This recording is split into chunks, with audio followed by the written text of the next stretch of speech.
kulan wacan daawaday waxaad ku soo dhawaataa janaalkeena waayo films oo aad kaga barateen inaad ka daawataan warbixinadii la xiriira aktaryaasha ugu caansan Hindiya iyo kuwooda haatan u halgamay inay noqdaan aktara magac ku leh Bollywoodka. haddaba haddii aad ku cusub tahay kanaalkeena ama janaalkeena waayo films fadlan subscribe noo dheh, comment ka baxso, like ta saar, sidoo kalena gambalaalka furo si aad u hesho warbixinada ugu dambeeya ee halkaan aan soo dhigno. maqaalkana maanta waxaan ku eegi doonaa atiirshada ku soo caanbaxday filimka hidka weyn noqday ee la daawaday sanada 2015 dam laga haisha, waxaana la waday Ayushman Khurrana atiirshada lagu magacaabo Bhumi Pednekar. xadigtan ayaa aad waxa uu cuslaa miisaankeeda markii ay filimkeeda ugu horeysay ay jilaysay, waana lagu ammaanay doorkaasi iyo geesinimadaas. xidigtan hadda miisaankeeda jirkeeda dhintay waxaana sheegtay inay diyaar u tahay inay soo bandhigto qurux walba ay leedahay gabar Hindiyaan ah.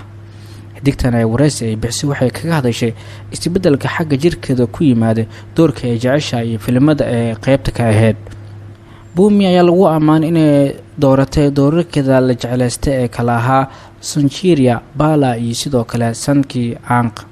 filimkeeda ugu horeeyay dam laga haisha wuxuu ahaa mid awood ii siiyay, dad kalena kala hore ayay arkeen sida ii naqdiyeen.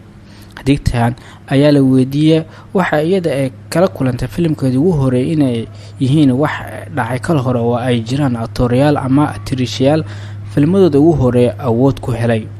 iyadoo taasi ay jirta haddana kaliya maahan wax bilowga kaliya ah, waxaa la rabaa inay halkeeda laga sii dhaqaajiyo. hadda waxa ay sameynayaan atirishooyinka aan bahwadaaga nahay, haddii ay ahaa lahayd layaab doorkeeda filimka Razi amaba shaqada Taapsi Banu ee ka qabatay filimkeeda aan isla wadnay ee saandhkii aankh iyo waxa aan aniga sameynayo. waxaa jira isbadal, waxaana ula jeedaa waa layaab, waayo waxaa heesanaa fursadooyin inaan sameyno. 10 sano ka hor dam laga haisha ma la sameyn lahayn, 10 sano ka horna saandhkii aankh lama sameynkarin amaba sonchiriya iyo film walba aan qaybta ka ahaa. xadigtan ayaa la weydiiyay in Bollywoodka qurux aan la aamini karin ay iibinayaan ragga ama dumarkana ku qasbayaan inay u soo daawasho tagaan. xadigtan ayaa ku jawaabtay, waxaan u maleynayaa xaaladda bulshadeed inay Bollywoodka daba socdaan.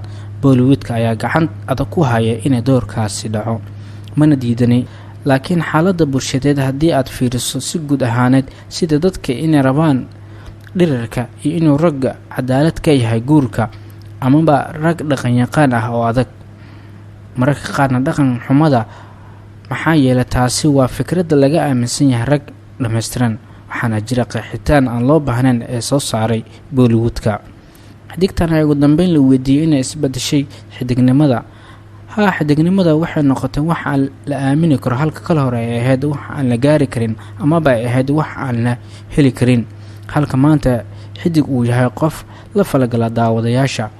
fiiri hadda Ayushman Khurrana filimada uu sameynayo waa kuwa la xiriira dadka guulana u horseeday. Bhumi Pednekar ayaa sanada 2019 waxay ka soo muuqatay filimada kala ah bala, sankii aankh, patni orvo.